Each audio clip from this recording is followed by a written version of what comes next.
엄마, 저기 봐. 또 할머니가 비둘기한테 모이를 주고 있어. 안 돼, 쳐다보지 마, 실례야. 에휴, 내가 어떻게 이렇게 되었을까? 여러분, 안녕하세요. 오늘도 여러분과 함께 인생 이야기를 나누어 봅니다. 오늘 저희에게 도착한 사연은 눈물 없이는 못 듣는 비둘기 할머니가 된 70대 옥경이 할머니의 이야기입니다. 이야기를 듣고 여러분의 의견을 댓글을 통해 소통해 주시면 감사하겠습니다. 안녕하세요. 저는 서울 관악구의 한 고시원에서 살고 있는 72세 방옥경입니다. 사람들은 저를 비둘기 할머니라고 부릅니다. 매일 아침 근처 공원에서 비둘기들에게 모이를 주는 게 제 일과가 되었거든요. 오늘은 제 이야기를 들려드리려고 합니다. 어쩌면 이 이야기가 저와 비슷한 처지에 계신 분들께 작은 위로가 될 수 있을까 해서요.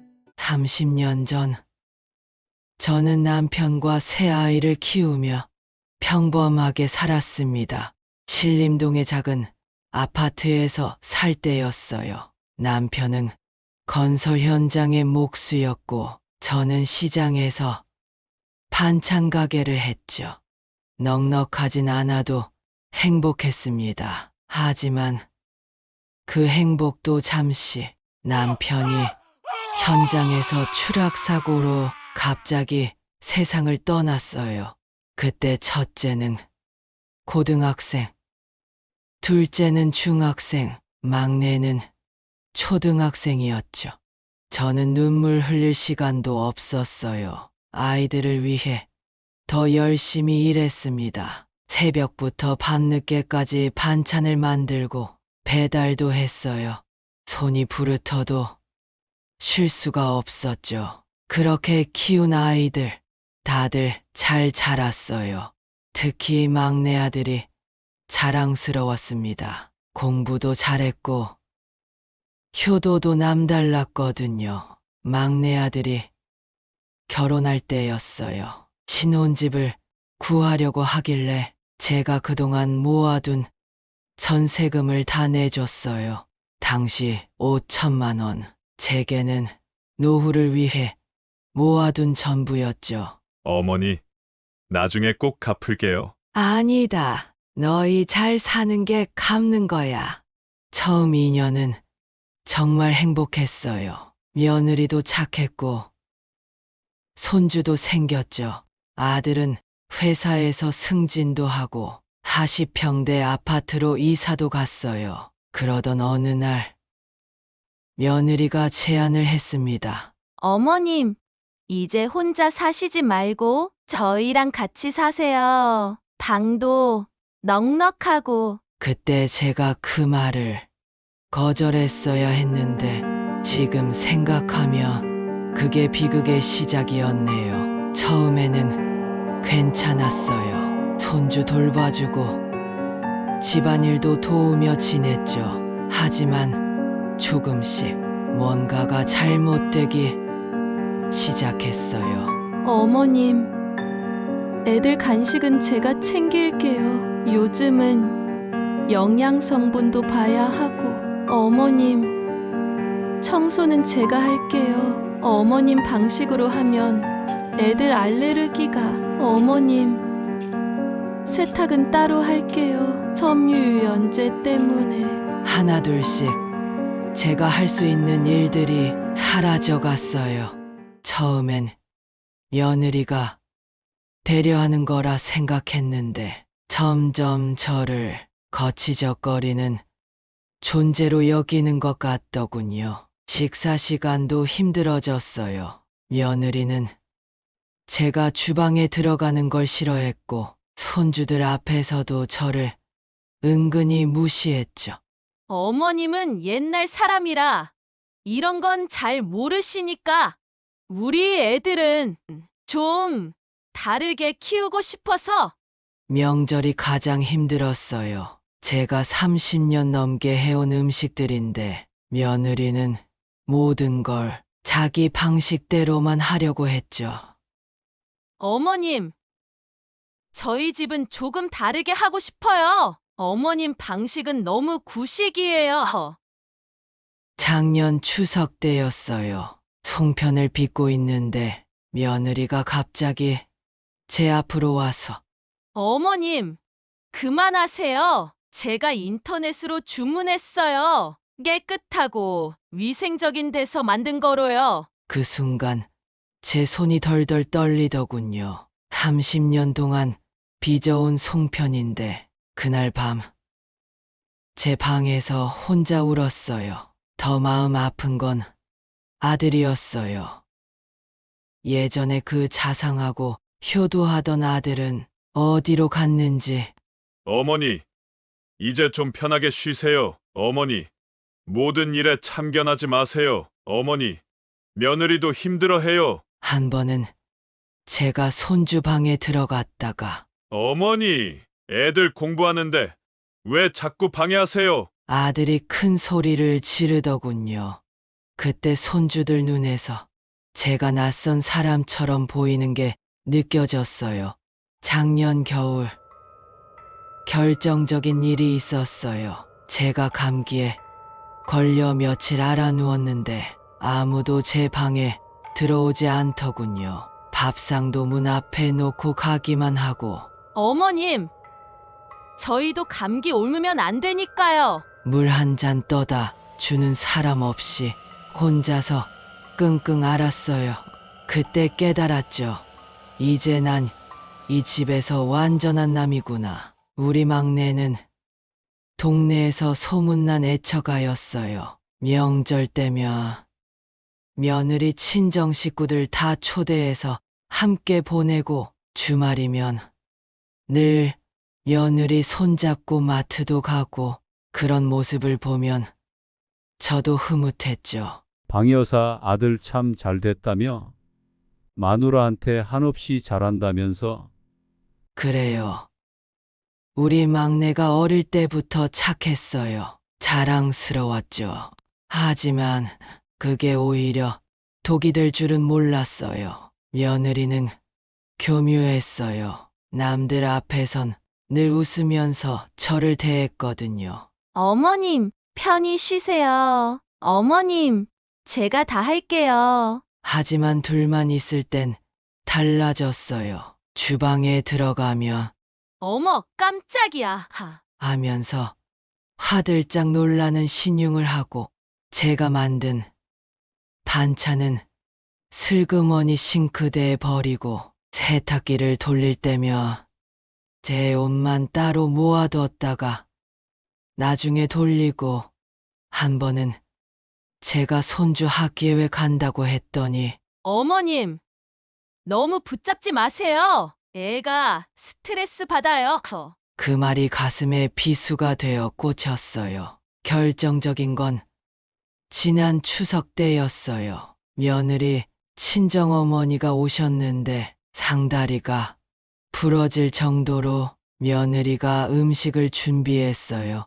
상 차린다고 아침도 제대로 안 줘서 나가서 컵라면을 몰래 사 먹고 왔는데 시어머니인 제가 앉을 자리는 구석으로 밀려나 있었고 며느리 어머니는 상석에 앉혀놓고 그날 밤 화장실에서 며느리와 친정어머님이 나누는 이야기를 우연히 듣게 됐어요. 우리 딸 고생이다. 시어머니랑 같이 산다고. 엄마, 나 진짜 미치겠어. 어디 가서 말도 못하고 숨 막혀 죽겠어. 조금만 참아. 나이도 있으신데 얼마나 더 살겠니? 그 순간 온몸에 피가 거꾸로 솟는 것 같았어요.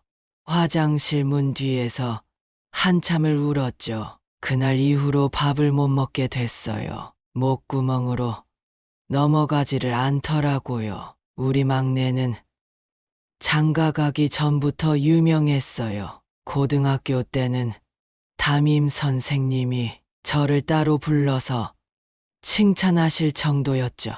아들이 정말 효자네요. 도시락 반찬 투정 한 번 안 하고 늘 우리 어머니가 해주신 거예요. 하면서 자랑하더라고요. 결혼하고 나서는 더했어요. 동네에서 며느리 바보, 마누라 바보로 소문이 났죠.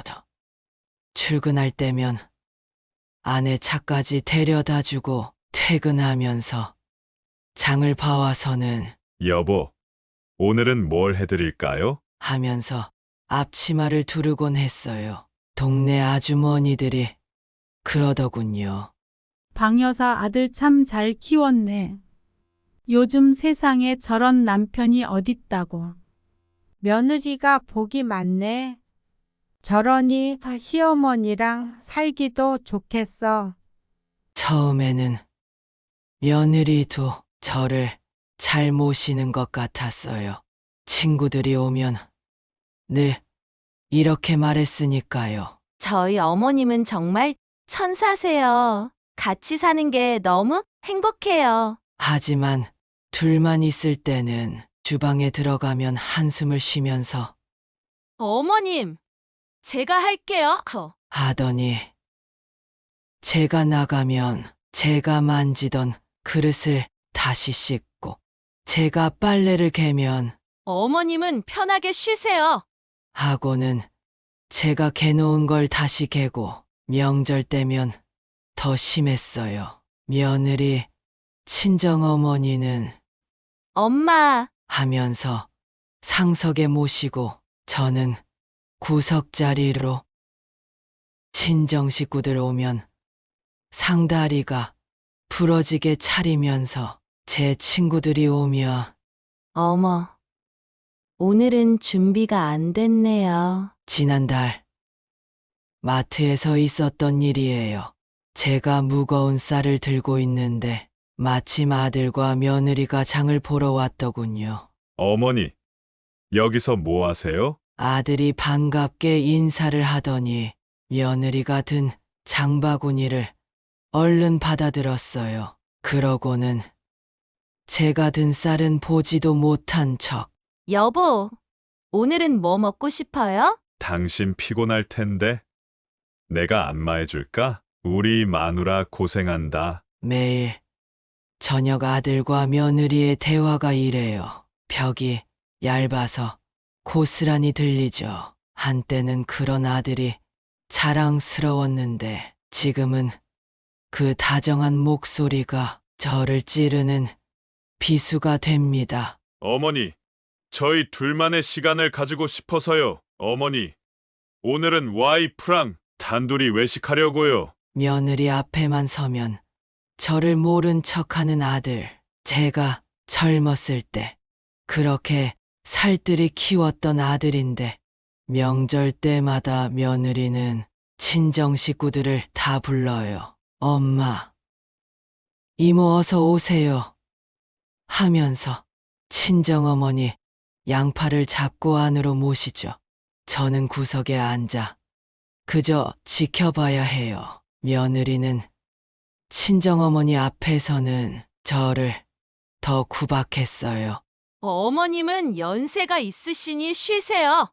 어머님이 하시면 음식이 너무 짜요. 제가 할게요. 어머님은 옛날 방식이라. 표면적으로는 배려하는 말인데 그 속에 얼마나 독한 뜻이 있는지 친정어머니는 그런 며느리를 보면서 뿌듯해 하시죠. 우리 딸 시어머니 모시기 참 힘들 텐데. 착하다 착해. 가장 가슴 아픈 건 손주들 앞에서예요. 할머니가 해주신 거야? 응.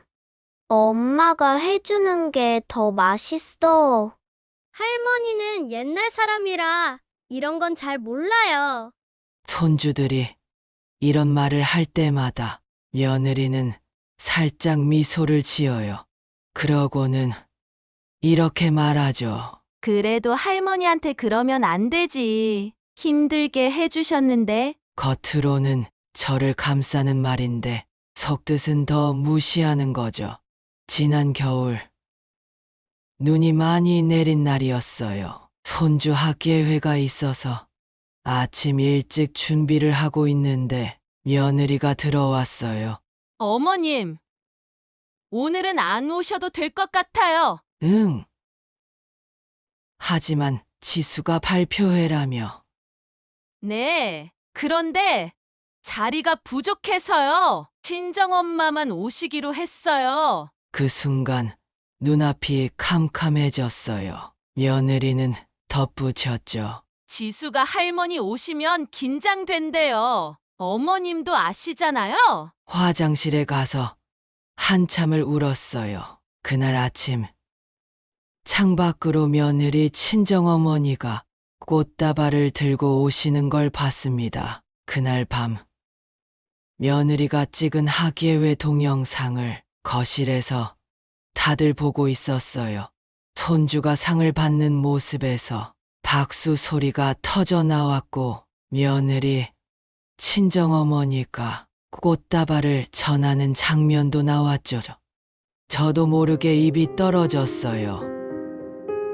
난 할머니가 아닌가 보구나. 아들이 놀란 눈으로 쳐다봤어요. 어머니, 무슨 말씀을? 내가 뭘 그렇게 잘못했니? 내가 눈물이 터져 나왔어요. 며느리가 말했죠. 어머님, 저희가 어머님 편하시라고 한 건데 편하다고? 내가 언제 편하기를 바랬니?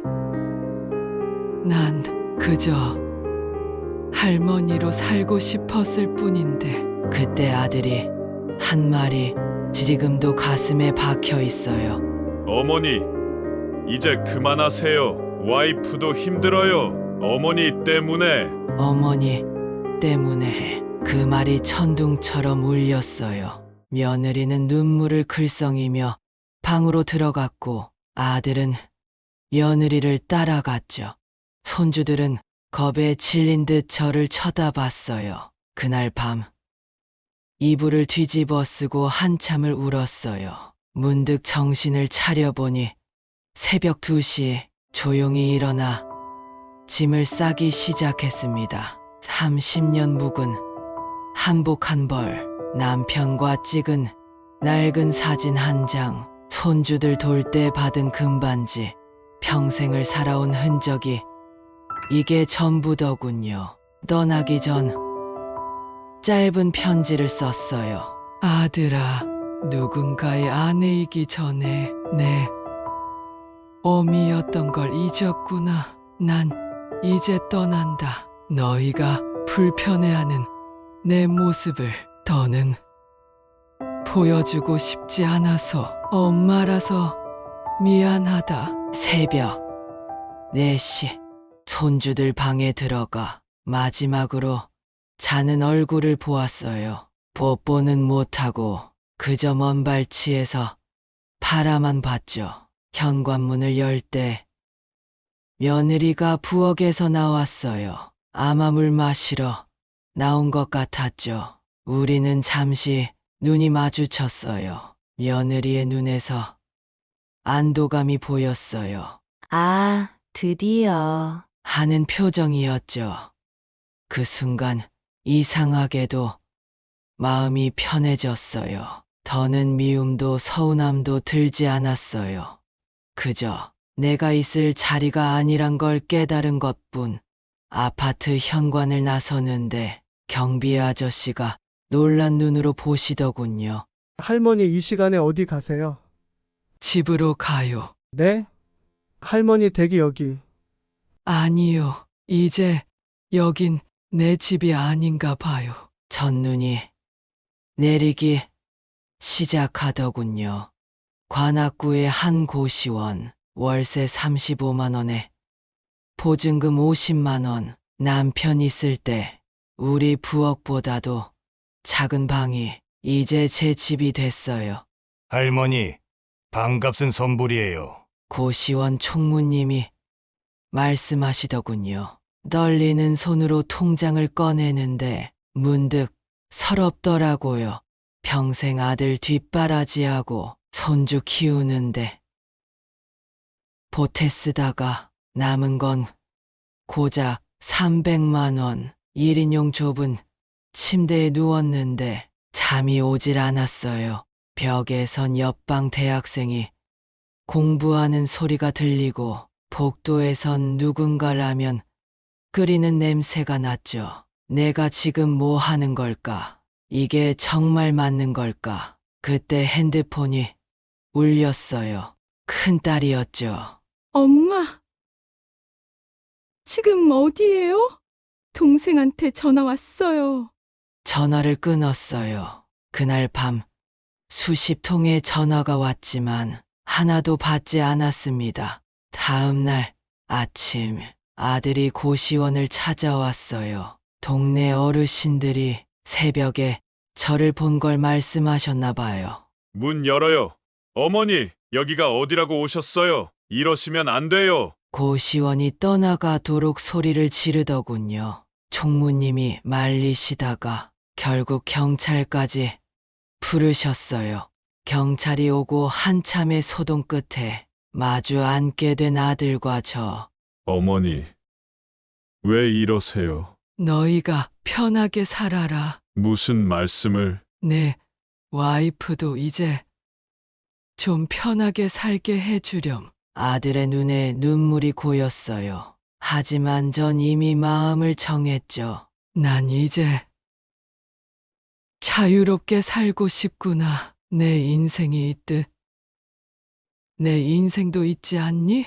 처음 한 달은 정말 힘들었어요. 화장실도 공동이라 새벽에 일어나 줄 서서 기다려야 했고 좁은 방에서 혼자 밥 먹는 게 너무 서럽고 특히 힘들었던 건 명절이었어요. 설날 아침 옆방의 젊은 친구가 통화하는 소리가 들리더군요. 엄마, 나 이번에도 못 가요. 미안해요. 그 소리에 저도 모르게 눈물이 났어요. 내 아들도 이렇게 효도하고 싶었던 걸까 하는 생각이 들어서요. 아들은 계속 연락을 해왔어요. 어머니, 집에 돌아오세요. 어머니, 제가 잘못했어요. 하지만 며느리는 한 번도 연락하지 않았죠. 그게 오히려 더 편했어요. 서로의 진심을 알게 된 거니까요. 어느 날은 큰딸과 작은딸이 찾아왔어요. 엄마, 이러지 마세요. 막내 와이프가 잘못한 거 저희가 혼내줄게요. 하지만 전 고개를 저었어요. 얘들아, 난 지금이 좋아. 처음으로 내 맘대로 살고 있어. 딸들은 울면서 돌아갔죠. 그러다 공원에서 뒤돌기들을 만났어요. 처음엔 그저 심심해서 던져준 빵 부스러기였는데 하나 둘 모여들더니 어느새 제 친구가 되었죠. 비둘기 할머니 오셨다. 동네 아이들이 저를 그렇게 부르기 시작했어요. 처음으로 누군가의 며느리도 엄마도 아닌 그저 나로 불리는 이름이 생겼네요. 매일 아침 5시 저는 일어나자마자 공원으로 향해요. 작은 비닐봉지에 빵 부스러기를 담아서 처음엔 3마리였어요. 검은 점이 있는 비둘기, 다리를 절뚝이는 비둘기, 하얀 깃털이 유난히 많은 비둘기. 이 녀석은 반점이, 저 녀석은 절름이, 저기 하얀 건 백설이. 하나씩 이름도 지어줬어요. 어느 날부터인가 비둘기들이 저를 기다리기 시작했어요. 멀리서도 제 발자국 소리를 알아듣나 봐요. 제가 오면 일제히 고개를 돌리고 어머, 할머니 오셨네. 비둘기들이 할머니만 기다린대요. 동네 주민들이 그렇게 말할 때면 가슴이 따뜻해져요. 며느리 눈치 보며 살던 때는 상상도 못했던 일이죠. 비가 오는 날도 있고 눈이 오는 날도 있어요. 하지만 저는 꼭 나가요. 우산 들고 장화 신고. 할머니, 이런 날씨에도 나오세요? 그럼 내 새끼들이 기다리는데 새끼들이란 말을 하면서 문득 아들 생각이 나요. 하지만 이상하게도 저는 마음이 아프지 않아요. 오히려 담담해졌달까요. 고시원 사람들도 하나 둘 제게 말을 걸기 시작했어요. 할머니, 이거 제가 아침에 빵 사왔어요. 비둘기들 주세요. 할머니, 오늘은 제가 같이 가도 될까요? 특히 옆방의 대학생 시험 기간이면 제가 라면이라도 끓여주곤 해요. 그럴 때마다 그 애가 그러더군요. 할머니, 우리 할머니가 해준 거랑 똑같은 냄새가 나요. 어느 날 공원에서 낯선 할머니를 만났어요. 그분도 비둘기들에게 모이를 주고 계시더군요. 저, 혹시 비둘기 할머니세요? 네. 어떻게 아세요? 소문 많이 났어요. 매일 아침 비둘기들 챙기시는. 그렇게 만난 김 할머니는 저와 비슷한 처지셨어요. 며느리와의 갈등으로 집을 나오신 분이었죠. 입소문이 났는지 점점 더 많은 할머니들이 모이기 시작했어요. 다들 저마다의 사연을 안고 계시더라고요. 시집간 딸에게 냉대받는 할머니, 아들의 이혼으로 손주를 못 보는 할머니, 치매 걸린 남편을 간호하다 지친 할머니. 우리는 매일 아침 공원 벤치에 모여 이야기를 나눴어요. 비둘기들에게 모이를 주면서. 난 말이야, 어제 며느리 SNS를 봤어. 애들하고 외식하는 사진이 올라왔더라고. 우리 며느리는 시어머니 방 있는 걸 부끄러워해서 친구들도 못 데려온대. 난 손주 얼굴이라도 보고 싶어서 매일 학교 앞에서 기다린다니까. 서로의 아픔을 털어놓다 보면 어느새 해가 저물어요. 그래도 이상하게 마음이 후련해지는 걸요. 우리는 스스로를 비둘기 할매들이라고 부르기 시작했어요. 매주 토요일이면 고시원 옥상에서 작은 모임도 했죠. 누군가 김치를 담가오면 또 누군가는 된장찌개를 끓이고 옥상 테이블은 금세 할머니들의 손맛으로 가득 찼어요. 이제 우리가 서로의 가족이야. 그러게. 피보다 진한 게 이런 거겠지? 그러던 어느 날 동네 마트 앞에서 며느리를 마주쳤어요. 저는 비둘기들 먹이를 사러 갔다가 며느리는 손주 학원 데려다 주러 가는 길이었나 봐요. 둘 다 얼어붙은 듯 서 있었죠. 손주가 먼저 알아봤어요. 할머니 맞아요? 손주는 제 손을 잡으려 했는데 며느리가 얼른 말렸어요. 지수야, 학원 늦겠다. 그런데 이상하더군요. 전엔 가슴이 찢어질 것 같던 이런 상황인데 그날은 그저 담담했어요. 오히려 며느리가 더 불안해 보이더군요. 손이 떨리고 목소리도 갈라지고 그날 저녁 비둘기 할매들과 이 이야기를 했어요. 아이고, 그 며느리가 오히려 겁났겠네. 그러게나. 이제 시어머니가 당당해지니까. 우리 같은 시어머니들이 이렇게 뭉쳐 사는 걸 보면 며느리들이 더 무서워할 거야. 다들 웃으면서 하는 말이었지만 그 말이 맞는 것 같았어요. 나중에 알고 보니 우리 비둘기 할매들 모임이 동네에서 꽤 유명해졌더군요. 시어머니들의 반란이라나 며느리 눈치 보다 나온 할매들의 행복한 동아리라고도 하고 어떤 며느리들은 시어머니한테 더 잘하기 시작했다는 소문도 있었어요. 비둘기 할매들처럼 될까봐 우리 동네에서 시작된 비둘기 할매들 이야기가 다른 지역까지 퍼져나갔어요. 지하철에서 우연히 들은 대화가 아직도 기억나요. 요즘 시어머니들 봤어? 다들 당당해졌더라. 그러게. 며느리한테 찍소리 못하고 살다가 나와서 오히려 행복하게 산대. 우리 엄마도 그러고 싶다고 하더라니까. 어느 날은 아들이 또 찾아왔어요. 이번에는 소리 지르지 않고 조용히 어머니, 와이프가 요새 잠을 못 자요. 어머니가 너무 당당해 보이니까 불안하대요.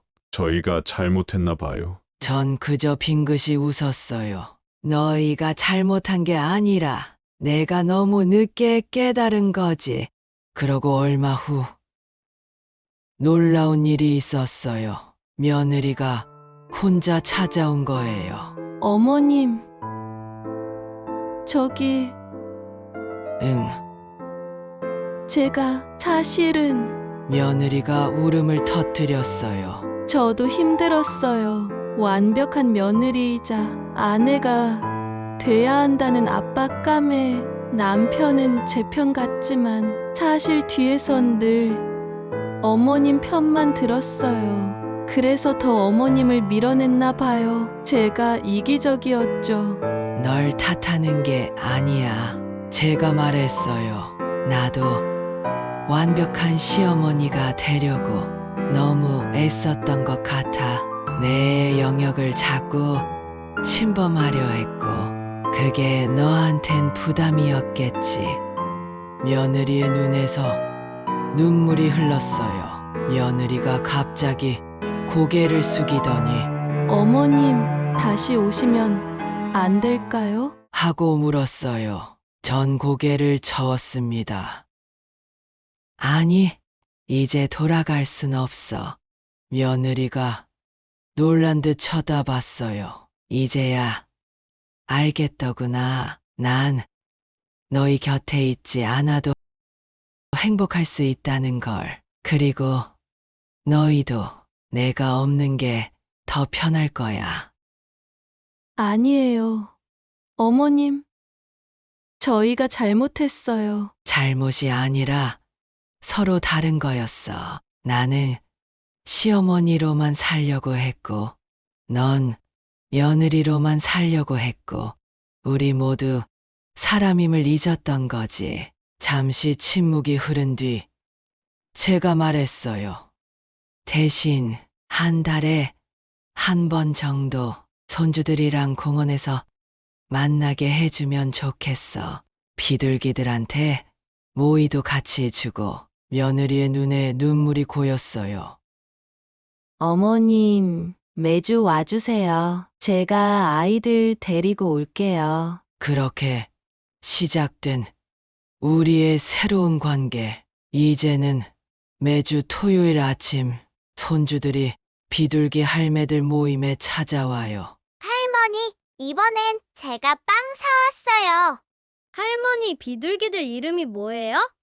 며느리는 멀찍이서 지켜보다가 가끔 도시락을 싸들고 오기도 해요. 매주 토요일은 이제 제 인생에서 가장 특별한 날이 됐어요. 아침 일찍부터 설레는 마음으로 준비를 해요. 할매들, 오늘은 우리 손주들 오는 날이야. 아이고, 그럼 내가 호떡 부쳐올게요. 난 군고구마 사와야겠다. 비둘기 할매들도 다들 내 손주가 자기 손주인 것처럼 좋아해 주시죠. 며느리도 많이 달라졌어요. 이제는 제가 손수 만든 반찬을 거절하지 않아요. 어머님, 김치 담그실 때 저도 좀 가르쳐 주세요. 어머님표 동그랑땡이 제일 맛있다고 애들이 좋아해요. 하지만 전 이제 알아요. 적당한 거리를 두는 게 서로에게 좋다는 걸. 우리 비둘기 할매들은 이제 서로에게 조언도 해줘요. 민자야, 며느리한테 자꾸 전화하지 마. 일주일에 한 번이면 충분해. 옥분아, 손주들 간식은 미리 며느리한테 물어보고 사. 정이야, 아들이 찾아오면 반가워하대. 집에 가자는 말은 거절해. 우리만의 행복을 지키는 법을 배운 거죠. 고시원 생활도 이제는 불편하지 않아요. 오히려 이 작은 방이 주는 자유가 좋아요. 아침에 눈 뜨면 제일 먼저 창밖 하늘을 봐요. 맑은 날이면 비둘기들 먹이 주러 가고, 비 오는 날이면 창가에 앉아 책을 읽어요. 옆방 대학생이 시험 기간이면 밤늦게 라면도 끓여주고, 때론 다른 할매들이 모여 고시원 옥상에서 작은 파티도 해요. 이게 바로 제가 찾은 행복이에요. 어느 날 유명 유튜브 채널에서 찾아왔어요. 비둘기 할매들의 이야기를 듣고 취재를 하고 싶다고. 할머니들의 유쾌한 반란이라나 시어머니들의 행복한 독립선언이라고도 하고, 처음엔 거절했어요. 우리가 뭐 대단한 일을 했나 싶어서. 그런데 방송이 나간 후 놀라운 일들이 일어났어요. 전국 각지에서 편지가 오기 시작했죠. 저도 며느리 눈치 보며 살다가 우울증에 걸렸어요. 시어머니로만 살아야 한다는 게 너무 힘들어요. 어떻게 하면 할머니처럼 당당해질 수 있나요? 편지를 읽으면서 많은 생각이 들었어요. 왜 우리는 꼭 누군가의 무엇이 되어야만 할까? 시어머니로서, 며느리로서만 살아야 할까? 우리도 한 사람의 인간인데 우리의 삶, 우리의 행복은 어디에 있는 걸까? 그래서 시작했어요. 매주 수요일 오후 작은 모임을 시어머니들, 며느리들이 함께 모여 서로의 이야기를 듣는 시간을 가져요. 저는 시어머님이 무서웠어요. 며느리가 날 미워하는 것 같아 힘들었어요. 서로를 이해하려 노력하다 보니 이제는 친구가 됐어요. 우리 동네에서 시작된 작은 움직임이 이제는 다른 지역으로도 퍼져나가고 있어요. 비둘기 할매 모임이 여기저기서 생기고, 시어머니와 며느리가 함께하는 모임도 늘어나고, 얼마 전에는 더 놀라운 일이 있었어요. 구청에서 연락이 왔더군요. 어르신, 비둘기 할매들 모임에 공간을 하나 마련해 드리고 싶습니다. 네. 작은 경로당인데 리모델링해서 드리고 싶어요. 낡은 경로당이 비둘기 할매의 집이 됐어요. 이제는 고시원 방처럼 좁지 않아서 더 많은 할매들이 모일 수 있게 됐죠. 며느리들도 가끔 들러요. 어머님들, 오늘은 제가 떡볶이 만들어 왔어요. 저희가 배워가도 될까요? 아침이면 여전히 비둘기들에게 모이를 주고, 오후에는 할매들과 이야기를 나누고, 저녁에는 시어머니, 며느리들의 고민을 들어주고, 우리 할매들이 해준 음식을 며느리들이 맛있게 먹고, 며느리들이 가져온 케이크를 먹으며 할매들이 기뻐하고, 세상에서 가장 행복한 경로당이 됐어요. 이제는 알겠어요. 서로를 이해하지 못했던 건 우리 모두가 각자의 방식으로 완벽해지려 했기 때문이란 걸. 시어머니도 며느리도 그저 불안했던 거예요. 서로에게 인정받고 싶어서. 72년을 살아보니 깨달았습니다. 행복은 멀리 있는 게 아니더군요. 내 모습 그대로를 인정하고 남도 있는 그대로 받아들일 때 그때 비로소 찾아오는 거예요. 이제 저는 더 이상 외롭지 않아요. 비둘기들도 있고 할매들도 있고 가끔 찾아오는 며느리와 손주들도 있고 무엇보다 진정한 나를 찾았으니까요. 지금 이 이야기를 듣고 계신 분들, 특히 시어머님들, 며느리분들께 말씀드리고 싶어요. 우리는 모두 누군가의 딸이고 누군가의 어머니이고 누군가의 할머니잖아요. 하지만 그 전에 우리는 한 사람의 소중한 인생을 가진 독립된 개인이에요. 완벽한 시어머니가 되려고 하지 마세요. 자식을 위해 당신의 인생을 모두 바치지도 마세요. 나도 행복할 권리가 있다. 이 말을 자주 해보세요.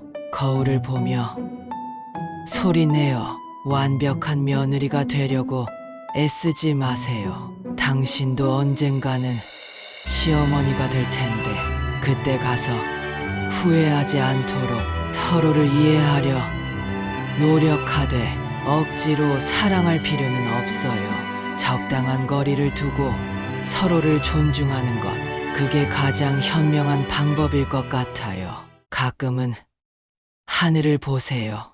비둘기들이 자유롭게 날아다니는 모습을. 우리도 저 비둘기들처럼 자유롭게 살 권리가 있잖아요. 나이 들어 손자가 된다는 게 꼭 불행한 건 아니에요. 오히려 그때 비로소 진정한 나를 만날 수 있을지도 몰라요. 제가 72년을 살며 깨달은 건 행복은 관계에 매여 있을 때가 아니라 서로를 자유롭게 인정할 때 온다는 거예요. 이제 저는 매일 아침 작은 행복을 만나러 갑니다. 공원에서 저를 기다리는 비둘기들에게로. 여러분의 작은 행복도 어딘가에서 기다리고 있을 거예요. 그걸 찾아 나서는 용기만 있다면 늦었다고 생각될 때가 가장 빠른 때일지도 모릅니다. 감사합니다. 오늘 비둘기 할머니 방옥경 님의 이야기였습니다. 청취자 여러분, 우리 모두의 가슴 한켠에 작은 울림을 남긴 것 같네요. 가슴 한켠에 작은 울림이 있다면 댓글을 통해 소통 부탁드립니다. 다음 시간에 또 찾아뵙겠습니다. 감사합니다. 구독과 좋아요는 영상을 만드는데 큰 힘이 됩니다.